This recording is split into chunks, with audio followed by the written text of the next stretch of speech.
मी राजकीय मार्गात पडणार नाही, माझा तो राजकीय मार्ग नाही, पण समाजाचा मी मालक आहे. समाज माझा मालक आहे. मी देवेंद्र फडणवीस साहेबांनी किती डावं टाकले तरी मी त्यांना सांगितलेलं आहे, तुम्ही गलत नदी लागला.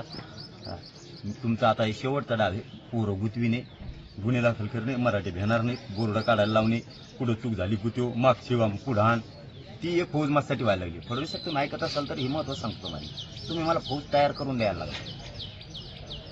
तुम्ही हे पोरं जे आणायलात ना मागच्या 5-6 महिन्याची काही नाही केलेली, अर्ज दिलेली, साखळी उपोषण करणारी, हे असले लोक तुमचे पोलिसांनी यायला लागले. आता तुमच्या सांगण्यावर त्यांचं सरळ म्हणणं आहे, वरून आदेशित गृहमंत्र्याचे सरळ सांगते ते, तुम्हाला पाहिजे असल्या त्याची रेकॉर्डिंग सुद्धा मिळते, काय अडचण नाही, डायरेक्ट वरून आदेश म्हणते.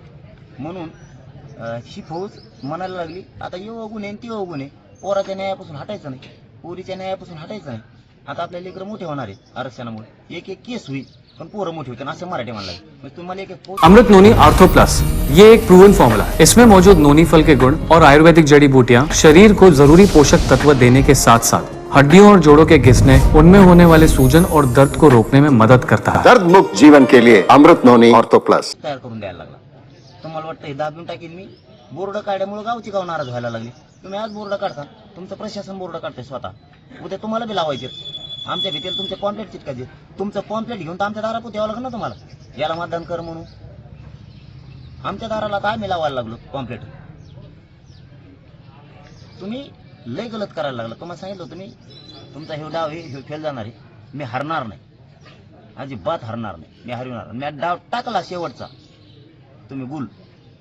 हे बी सांगतो माझ्या जवळ गेले डाव आहे, मी बी माझ्या बघतोय, तुमची समाज बी बघतो माझी. मला वाटतं 8-9 तारखेपर्यंत यांची माझ्या बघावी आपण, आणि नंतर आपण कामाला लागावं मराठा समाज. नंतरचं काय आंदोलनाचं पवित्र असेल का? नाही, माझं तसंच असतं, मी आधी काहीच सांगत नसतो. सांगितलं की त्यांची फजितीच होती, मी सांगत नसतो. आणि टायमाला केल्याशिवाय मी सोडत नाही, कारण मला चॅलेंज दिलेलं चालत नाही. तुम्ही गोडी गुलाबीने काही करा, आपली कशातच तयारी. आणि तुम्ही फडणवीस साहेब गोडीनंच ह्यो मार्ग काढा. तुम्हाला आणखी नसेल तुमच्या हातातून गेले नाही, तुम्ही लाट मराठींच्या अंगावर घेऊन नाराजीची विनाकारण. तुम्ही सगळ्या स्वैरींची अंमलबजावणी करा, आम्ही दिलेल्या व्याख्याप्रमाणे. जे आपलं ठरलंय केसेस गॅजेट हे पूर्ण घ्या, तुम्ही मोकळे व्हा, आम्हाला मोकळं करा. आम्हाला त्या राजकारणा फटकारणात काही देणं घेणं नाही. आम्हाला गोरगरिबांचे पोरं मराठीचे मोठे करा.